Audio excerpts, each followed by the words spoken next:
오늘 말씀의 주인공 에스라는 이스라엘 민족의 광복과 관련이 있는 그 인물 중에 한 사람입니다.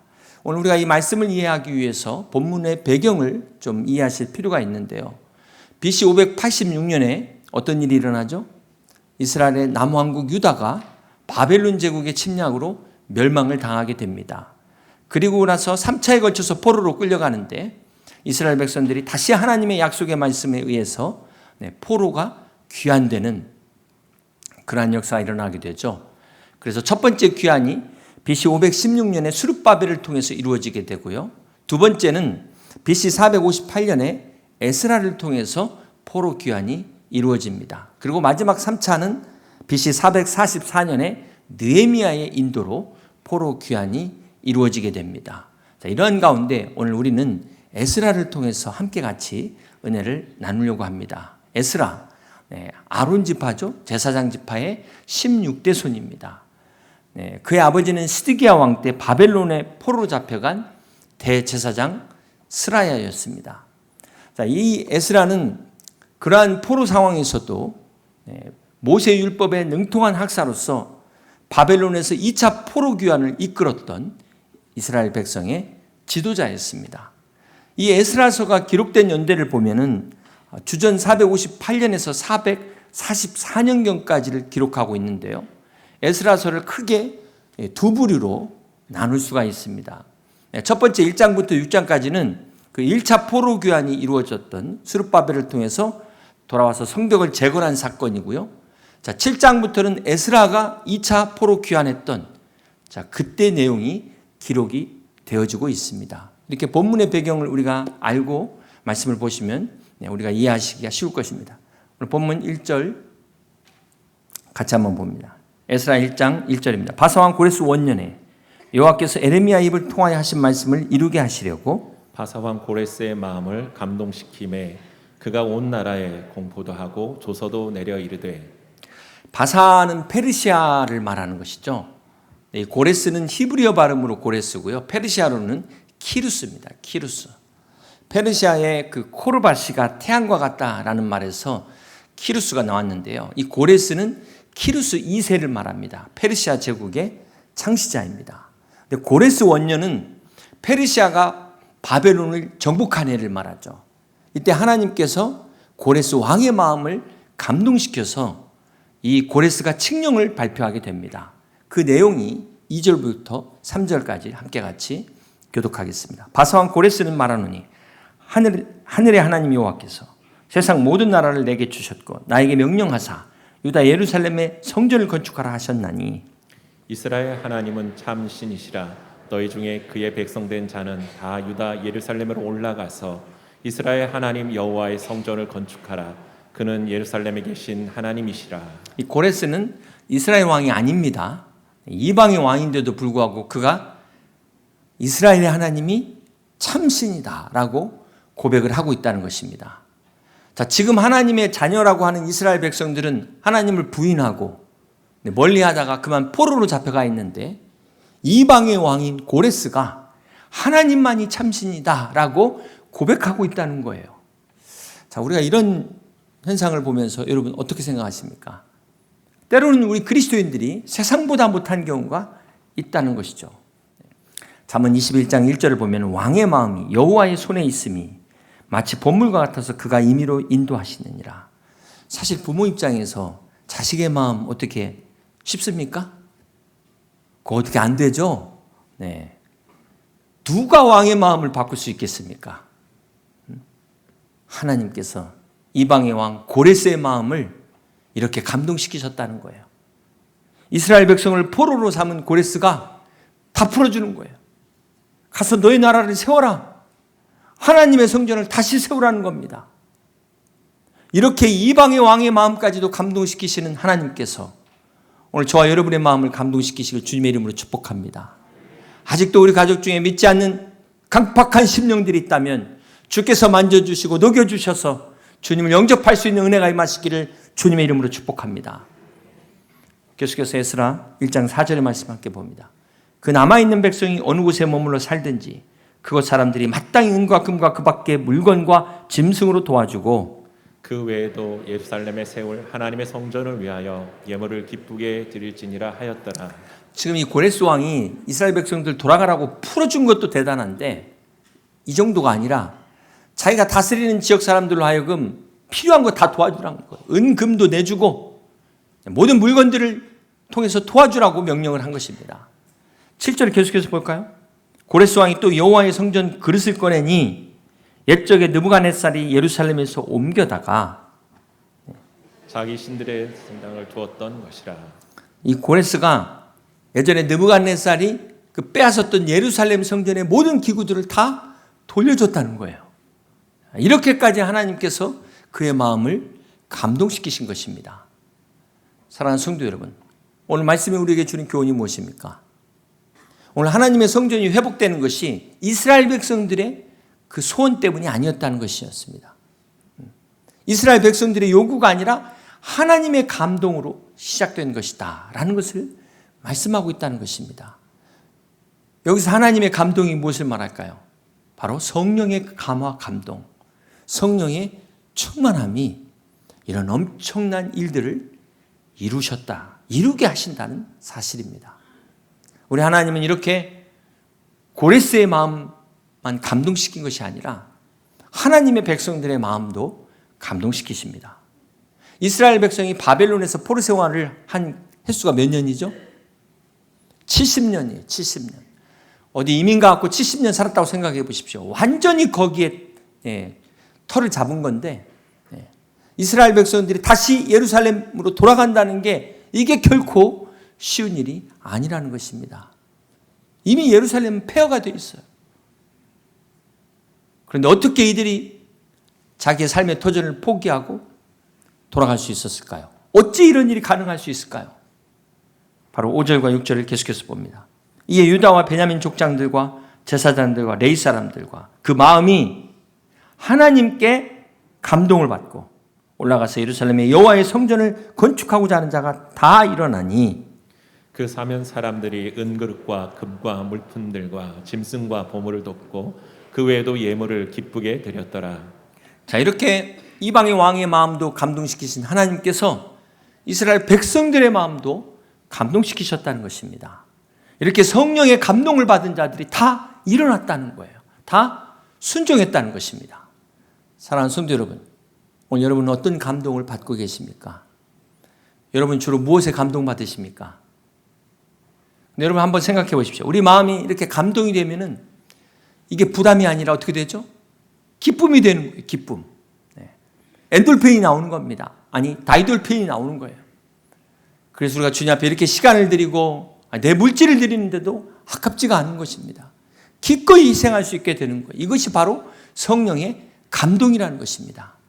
이 감동을 잃어버리면은 다 잃어버리는 거예요. 다른 사람한테 밥 한 끼 사는 거는 계산하지 않는데 하나님 앞에 드리는 거는 계산기 두드리고 있어요. 어쩌다 이렇게 됐습니까? 너희의 몸을 주건만 날 무엇 주느냐? 내 몸을 희생했건만 너 무엇 하느냐? 이 찬송가의 가사가 오늘 내 모습이라면 내가 주님을 향한 사랑이 식었구나. 내가 지금까지 내 힘으로 신앙생활을 하고 있구나. 깨달으실 수 있기를 바랍니다. 그래서 지금이라도 더 늦기 전에 우리의 마음을 회복하시고 믿음을 회복할 수 있는 저와 여러분 되시길 주님의 이름으로 축복합니다. 하나님을 향한 저와 여러분의 마음이 부담이 아니라 감동이 되셔서 어떤 것이든 주님의 일이 즐거움이 되시고 주님께 헌신하는 것이 여러분의 진정한 기쁨이 되시기를 주님의 이름으로 축복합니다. 두 번째로 에스라가 주는 교훈은 에스라 7장 1절 말씀 함께 봅니다. 이 일 후에 바사왕 아닥사스다가 왕위 있을 때에 에스라라 하는 자가 있으니라. 그는 스라의 아들이요 아사라의 손자요 힐기야의 증손이요. 에스라의 6장과 7장 사이에는 58년이라는 시간의 차이가 있습니다. 이 차이를 에스라 7장 1절은 지금 이 일 후에라고 아주 간략하게 기록을 하고 있습니다. 이 일이라는 것은 무엇을 말할까요? 그것은 바로 에스더에서 나오는 큰 사건을 말하죠. 하만이 이스라엘 민족을 몰살하려고 하는 그 음모를 꾸몄을 때 모르드게의 지략과 에스더를 통해서 하나님께서 이스라엘 백성들을 보호하시는 그 사건을 말합니다. 자, 이때 페르시아 왕이 아하수에로 왕. 근데 페르시아의 5대 왕이죠. 크세르크세스. 네. 그 왕, 영화 300에 나오는 그 왕이 바로 아하수에로입니다. 그래서 우리가 그리스와 페르시아 전쟁에서 3차 전쟁, 그 살라마스 해전에서 패하게 되잖아요. 페르시아가. 그 왕이 바로 아하수에로 왕입니다. 근데 지금 에스라서는 이 내용이 생략되어 있고요. 그 다음에 왕, 6대 왕 아닥사스다 왕 내용부터 지금 이제 7장에 소개가 되고 있습니다. 우리 6절을 계속해서 봅니다. 이 에스라가 바벨론에서 올라왔으니 그는 이스라엘 하나님 여호와께서 주신 모세 율법에 익숙한 학자로서 그의 하나님 여호와의 도우심을 입음으로 왕에게 구하는 것은 다 받는 자이더니. 이 에스라가 바벨론에서 예루살렘까지 올라왔다 그랬는데 거리가 1440km가 됩니다. 자, 이 당시 얼마나 걸렸을까요? 9절에 보니까 첫째 달 초하루에 바벨론에서 길을 떠났는데 언제 도착합니까? 마지막에 다섯째 달 초하루에 예루살렘에 이르니라. 무려 4개월을 이 사막의 광야를 걸어서 예루살렘으로 온 것입니다. 에스라라는 이름의 뜻이 여호와가 나의 도움이다 라는 뜻이거든요. 그런데 그 이름처럼 에스라는 하나님의 도우심으로 오늘 보니까 왕에게 구하는 것은 다 받은 자였다, 이렇게 에스라를 소개하고 있습니다. 당시 페르시아, 그 당시 최고의, 세계 최고의 권력자에게 총애를 받았다는 것입니다. 한마디로 에스라는 부러울 게 없는 사람이에요. 부족함이 없는 사람입니다. 누구보다도 에스라는 부유하고 편안한 삶을 사는 그러한 삶이었는데 그가 그것을 포기했다는 거예요. 왜요? 하나님의 성전에 예루살렘을 회복하기 위해서, 그 성전을 회복하기 위해서 예루살렘으로 돌아왔다는 것입니다. 사랑하는 성도 여러분, 오늘 제목이 에스라의 믿음인데요. 다시 말하면 에스라의 결단, 에스라의 결심이라고 말할 수 있겠습니다. 과연 우리가 에스라라면 이런 상황에서 에스라와 같은 결단을 할 수 있을까요? 우리 6절을 다시 봅니다. 이 에스라가 바벨론에서 올라왔으니 그는 이스라엘 하나님 여호와께서 주신 모세의 율법에 익숙한 학자로서, 학자가 소페르인데요, 서기관이라는 것입니다. 하나님의 말씀, 율법을 가르치고 또 연구하고 또 기록한 이 사람들이 서기관입니다. 그런데 이 에스라가 어떤 결단을 했습니까? 어떤 결심을 했죠? 10절을 봅니다. 에스라 7장 10절 함께 있습니다. 에스라가 여호와의 율법을 연구하여 준행하며 율례와 규례를 이스라엘에게 가르치기를 결심하였더라. 에스라가 하나님의 말씀을 연구하기로, 준행하기로, 가르치기로 결심했다는 것입니다. 자, 이미 이스라엘 백성들은 스룹바벨을 통해서 1차 포로 귀환을 해서 예루살렘 성전을 재건한 상태입니다. 리모델링 다 끝났어요. 겉으로는 멀쩡합니다. 그러나 이것은 눈에 보이는 형식적인 것뿐이고요. 실상은 어떻습니까? 하나님과의 관계는 여전히 회복되지 못하고 있다는 것입니다. 이스라엘 백성들이 포로에서 돌아왔지만은 그 오랜 포로 생활에 젖어 있어서 이방의 풍습에 물들어 있다는 거예요. 자, 이때 에스라가 하나님의 말씀을 가르치기로 결심했다는 것입니다. 하나님의 백성들로 하여금 이게 죄라는 것을 깨우치게 했다는 거예요. 하나님의 말씀을 통해서 하나님 앞으로 돌아오게 만든 것입니다. 하나님과의 교제를 회복시켰다는 것입니다. 많은 신학자들은 이 에스라를 신앙의 개혁자라고 말을 합니다. 에스라가 율법을 통해서 안식일을 다시 준수하게 하고 이방인과 결혼을 금지시키고 사회 제도를 개혁합니다. 당시에 혁신적인 개혁 조치를 취하게 됩니다. 에스라는 이 당시 이스라엘 공동체, 이 신앙 공동체의 성결을 위해서 말씀대로 사회 제도를 개혁합니다. 진정한 개혁가였죠. 오늘 이 시대에도 바로 이런 에스라와 같은 사람이 필요하다는 것입니다. 하나님의 말씀과 대치되는 것이 있다면 과감하게 이것을 가지고 우리 교회 안에서만이 아니라 교회 밖에서도 우리의 사회도 개혁할 수 있는 이런 에스라와 같은 사람이 오늘 이 시대에 필요하다는 것입니다. 저와 여러분이 이런 사람이 될 수 있는 우리 여의도 침략의 성도들 다 되시길 주님의 이름으로 축복합니다. 사랑하는 성도 여러분, 오늘 이 에스라의 개혁을 한마디로 말한다면 말씀으로 돌아가자. 뭐라고요? 네, 그렇습니다. 에스라 개혁의 핵심이 말씀으로 돌아가자예요. 에스라의 개혁은 하나님의 말씀을 낭독하고 그 말씀을 가르치는 데서부터 출발합니다. 다시 말해서 우리가 하나님의 말씀을 알지 못하면은 죽었다 깨어나도 이런 변화와 이런 개혁은 있을 수 없다는 것입니다. 정말로 우리의 삶이 변화되고 우리 사회가 개혁되기를 원한다면 우리가 이 세대를 본받지 말고 하나님의 기뻐하시고 온전하신 뜻이 무엇인가를 분별할 수 있어야 된다는 것입니다. 오늘 경건 말씀이 레위기서 25장이죠. 레위기 25장은 안식과 희년에 관한 말씀입니다. 우리 1절과 2절을 함께 같이 교독합니다. 여호와께서 시내산에서 모세에게 말씀하여 이르시되 이스라엘 자손에게 말하여 이르라 너희는 내가 너희에게 주는 땅에 들어간 후에 그 땅으로 여호와 앞에 안식하게 하라. 자, 여기 그 땅에 대한 안식을 말씀을 하고 있지만 자, 이 공간에 대한 안식은 언제 시작되냐면 출애굽기 26장에 최초의 성막에서부터 시작이 됩니다. 자, 이 성막에 대한 어떤 장소에 대한 안식은 시내산 언약 이후부터 시작된 거예요. 출애굽한 그 당시에. 그 전에는 없었습니다. 그런 개념이. 그렇다면 태초의 안식은 어떤 개념일까요? 그것은 바로 시간의 개념입니다. 시간. 천지창조의 목적이 하나님 우리에게 영생을 주시는 것인데 자, 이것이 하나님의 안식과 관련이 있다는 거예요. 이 안식의 개념이 여러분 공간만 장소만 생각하지 마시고 시간 속에 영혼을 공유하는 것이다. 네. 그래서 우리가 일주일에 한 번 이렇게 주님 앞에 나와서 주의 날을 지키지만 이 안식을 통해서 우리는 영원한 하나님의 안식을 기억하라는 것입니다. 우리 창세기 2장 3절 말씀을 보시면 하나님이 그 일곱째 날을 복되게 하사 거룩하게 하셨으니 이는 하나님이 그 창조하시며 만드시던 모든 일을 마치시고 그날에 안식하셨음이니라. 이 거룩이라는 히브리어의 카다시가 구약에 150번이 나오는데요. 창세기에는 딱 한 번 나옵니다. 그 한 번의 거룩이 바로 하나님께서 창조하신 제7일 안식일을 말씀하고 있습니다. 여러분 하나님께서 태초에 천지 창조하실 때 그 창조의 순서를 보면 그 중요성을 알 수 있어요. 가장 마지막에 창조한 것이 가장 중요하죠. 가장 마지막 창조가 뭘까요? 6일의 인간이지만 그 다음 7일 안식. 이 안식이 가장 중요한 하나님의 마지막 작품이라는 것입니다. 자, 그리고 하나님께서 인간을 만드시고 첫 번째로 하신 일이 뭘까요? 안식이에요, 바로. 자, 그런 면에서 이 안식이 바로 창조의 목적이라는 것입니다.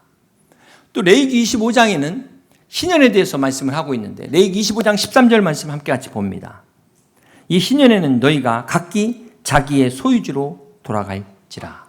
자, 여기서 회복과 진정한 해방의 의미를 말씀하고 있습니다. 희년의 의미가 회복과 해방이라는 거예요. 이 또한 진정한 안식이라는 것입니다. 사랑하는 성도 여러분, 우리가 잃어버린 것 때문에 얼마나 마음이 아픕니까? 다시 회복할 수 없는 게 있잖아요. 그런 거 생각하면은 우리가 정말 이 생명보다 소중한 것이 어디 있겠습니까? 자, 그런데 우리가 막 돈을 잃어버리고 막 내 어떤 땅 부동산 잃어버린 것 이것만 억울해하지 마시고 하나님의 축복을 잃어버린 걸 좀 억울해 보세요. 하나님의 안식을 잃어버린 것, 한 주간 내가 정말 하나님의 안식을 놓치고 살았다는 것, 이거로 인해서 애통할 수 있는 여러분 될 수 있길 주님의 이름으로 축복합니다. 그러한 자들에게 희년의 축복을 말씀하세요. 18절과 19절입니다. 너희는 내 규례를 행하며 내 법도를 지켜 행하라. 그리하면 너희가 그 땅에 안전하게 거주할 것이라. 땅은 그것의 열매를 내리니 너희가 배불리 먹고 거기 안전하게 거주하리라. 그렇습니다. 이것이 바로 희년의 축복입니다. 올해 희년을 맞은 우리 교회가 예수님의 은혜로, 그 십자가의 은혜로 모든 잃어버렸던 것들 다 회복하셔서 해방되시는 해방의 광복의 진정한 기쁨을 누릴 수 있는 저와 여러분 되시길 주님의 이름으로 축복합니다. 마지막으로 우리가 에스라를 통해 배울 점이 무엇일까요? 에스라는 이방의 포로로 된 그 포로의 생활 가운데서도 그가 하나님의 말씀을 연구했다는 것입니다. 하나님의 말씀을 준행했다는 것입니다. 이 당시에 얼마나 환경이 열악한 환경입니까? 에스라 또한 아무리 왕의 총애를 받았어도 그 포로 중에 한 사람이었어요. 대부분의 사람들은 어떻게 생각했을까요? 아니, 하나님이 살아계신다면, 어찌 이런 일이 하면서 뭐 하나님의 말씀이고 뭐고 다 자포자기했을 거예요. 예배고 뭐고 그냥 내박쳐놨을 것입니다. 그럼에도 에스라는 이런 상황 가운데서도 하나님의 말씀을 가까이 했다는 거예요.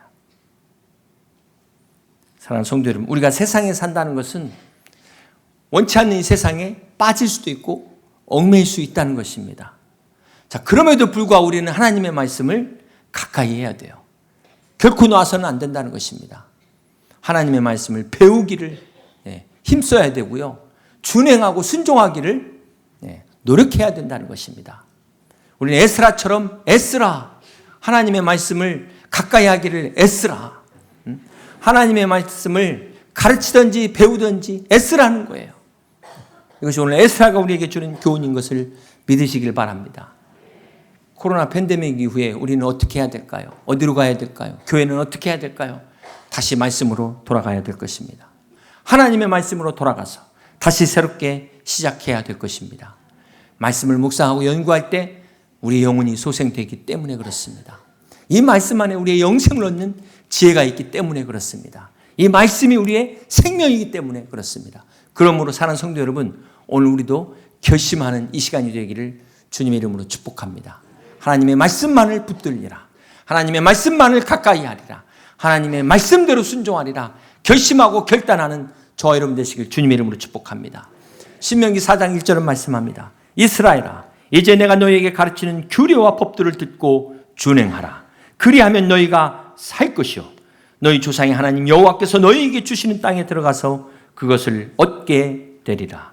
그렇습니다. 사랑하는 성도 여러분, 우리가 하나님의 말씀을 듣는 것이 곧 사는 길입니다. 하나님 말씀에 순종하는 길만이 생명의 길임을 믿으시기를 바랍니다. 우리가 이렇게 하나님의 말씀을 이렇게 오늘도 평안한 가운데 들을 수 있다는 것 얼마나 귀한 축복입니까? 그러나 한편으로 그만큼 우리에게 책임감이 있다는 것, 거룩한 책임감이 있음 또한 잊지 말아야 될 것입니다. 우리가 하나님의 말씀을 알면서도 행하지 않으면 그것은 죽은 신앙이 되기 때문에 그렇습니다. 야고보서는 행함이 없는 믿음은 그 자체가 죽은 것이니라 그렇습니다.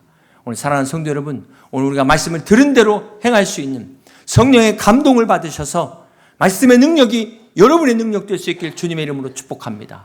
그래야 에스라의 믿음처럼 내 개인의 신앙, 나만 구원받고 끝나는 이 신앙이 아니라 나를 통해서 우리 가정이 구원받고 우리 나라가 복받고 민족이 부흥하는 그런 여러분 될 수 있기를 주님의 이름으로 축복합니다. 우리나라가 일제치하에서 해방되고 광복을 맞자 해외에 있던 김구 선생님이 귀국하셨습니다. 이 당시 여러 가지 어려운 상황 가운데서 뭐 교육시설이 제대로 되어 있습니까? 산업시설이 제대로 있습니까?